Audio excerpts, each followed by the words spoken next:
सुंदरनगर के जयदेवी में शिक्षिका आशिमा हत्याकांड को लेकर लोगों का गुस्सा लगातार बढ़ता जा रहा है। वीरवार को नगरवासियों और व्यापारियों ने आशिमा को न्याय दिलाने की मांग को लेकर गोपाल मंदिर से महाराणा चौक तक कैंडल मार्च निकाला।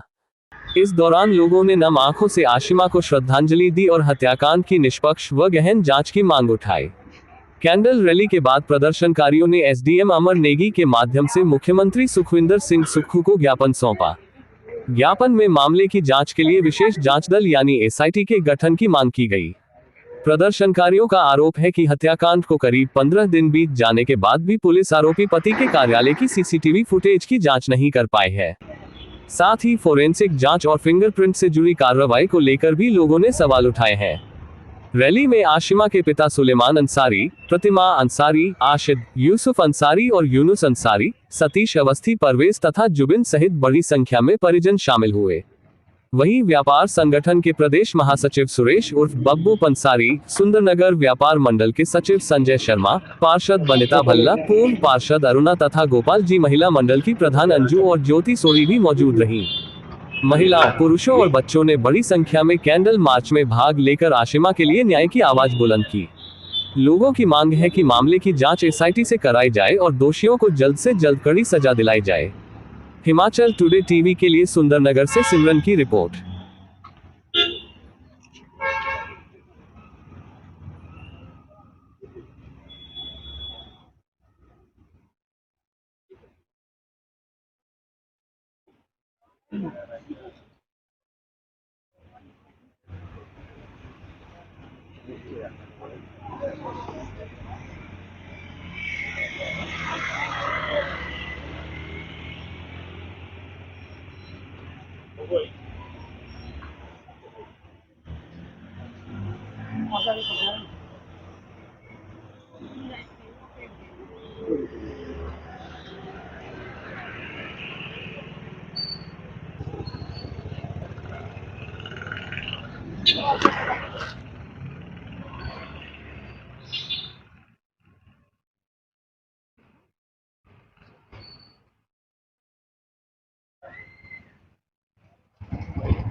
को एक ज्ञापन सौंपेंगे। उसके बाद जो है वो इसकी बड़ी एसआईटी टीम जो है वो निष्पक्ष जांच करे। इसके लिए हम जो है वो सभी सहयोग देंगे।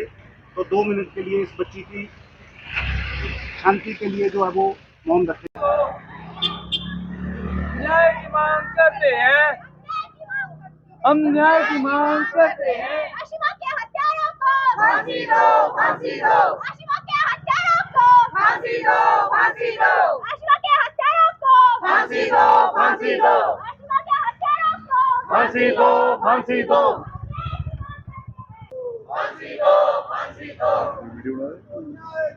न्याय दो, न्याय दो। फांसी दो, फांसी दो। फांसी दो, फांसी दो। न्याय दो, न्याय दो। न्याय दो, न्याय दो। न्याय दो, न्याय दो। सभी व्यापारियों ने हमारा बहुत साथ दिया। पूरे व्यापार, पूरे सुंदरनगर और जितने आशिमा को चाहने वाले हमारे शुभचिंतक, सबने आशिमा की मृत्यु के बाद आज कैंडल मार्च निकाला। आशिमा को श्रद्धांजलि दी सबने। लेकिन पुलिस की जो अब तक की कार्यप्रणाली है उससे मैं संतुष्ट नहीं हूँ। 14 तारीख को आशिमा की तथाकथित आत्महत्या, जो कि हमारी नज़र में एक पूर्ण रूप से हत्या का मामला है। पुलिस इस केस को सिर्फ आत्महत्या के पॉइंट ऑफ व्यू से ही देखती आई है आज तक। उसने कभी भी इसका दूसरा एंगल देखना नहीं चाहा। आत्महत्या सिर्फ ससुरालियों के बोलने पे कि वो लटक गई है पंखे से, या एक जो दिल्ली से आया हुआ कोई मजदूर है जिसको बता रहे हैं कि उन्होंने आशिमा की बॉडी पंखे से उतारने में उनकी मदद करी है। इन 2 लोगों को छोड़ के कोई साक्ष्य हमारे पास नहीं है कि आशिमा पंखे पे लटकी हुई थी। इवन जो मकान मालिक है वो भी यही कह रहे हैं कि उन्होंने आशिमा की बॉडी बिस्तर पे लेटी हुई देखी थी। और जो फोरेंसिक वालों ने जब पंखे को देखे हम, तो पंखे पे ऐसे कोई साक्ष्य मौजूद नहीं है जिससे ये लगे कि 50-60 किलो का कोई शरीर उससे लटका होगा। पंखे में कोई मामूली सा भी डेंट नहीं है।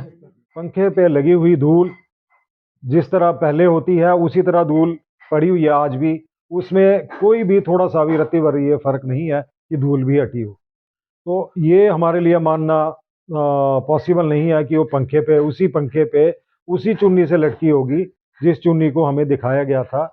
और उस चुन्नी से भी हमें बड़ा एक ये है कि जब आशिमा की बॉडी के ऊपर जो लिगेचर मार्क हम देखते हैं, जो लटकने की वजह से जो निशान बने हैं, वो इतने पतले हैं कि वो 10 mm से कम की रस्सी से ही वैसे निशान बन सकते हैं। एक बड़ी चुन्नी से वो निशान नहीं बन सकते। ये भी संकेत एक आत्महत्या की बजाय हत्या की तरफ ले जाता है। इसके अलावा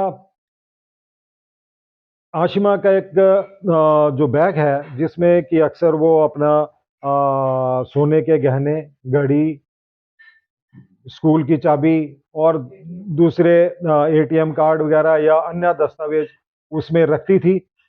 उस पे बार बार पुलिस को बताया गया, लेकिन पुलिस ने उस एंगल से कभी ना तफ्तीश करी ना उस तरफ ध्यान ही दिया।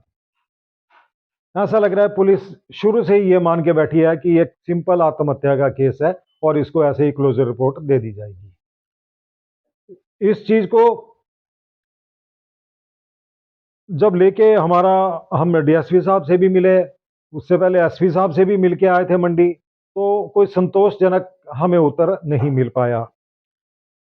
इसी संदर्भ में आज पूरा व्यापार मंडल, पूरे आस पड़ोस के लोग, पूरे सुंदरनगर के लोग, मैं उन सब का आभारी हूं जिन्होंने अपना बहुमूल्य समय हमारे लिए निकाला।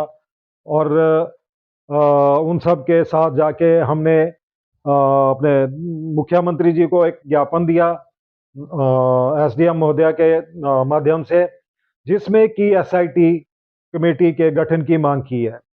क्योंकि मुझे लगता है इस केस को अब हम उलझा चुके हैं, अब बिगड़ चुका है ये केस।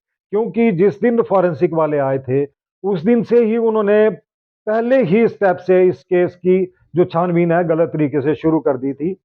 मुझे पता नहीं मतलब वो क्यों वो लोग इवन फिंगरप्रिंट्स तक उन्होंने किसी के उठाने की जहमत नहीं उठाई।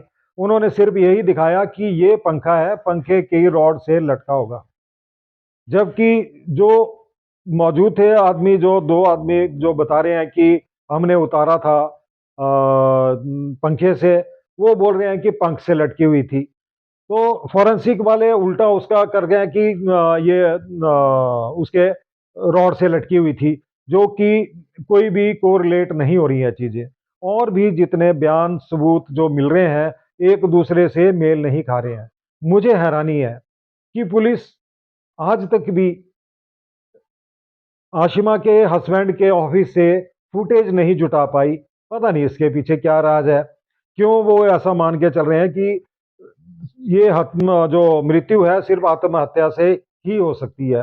मैं पुलिस से दोबारा रिक्वेस्ट करूंगा, बल्कि मैं यही चाहूंगा कि अब एसआईटी आए, एसआईटी वाले हमारे से बैठ के जो क्लूज हमने इकट्ठे किए हैं वो हमारे से ले और उसी लाइन पे आके वो काम करें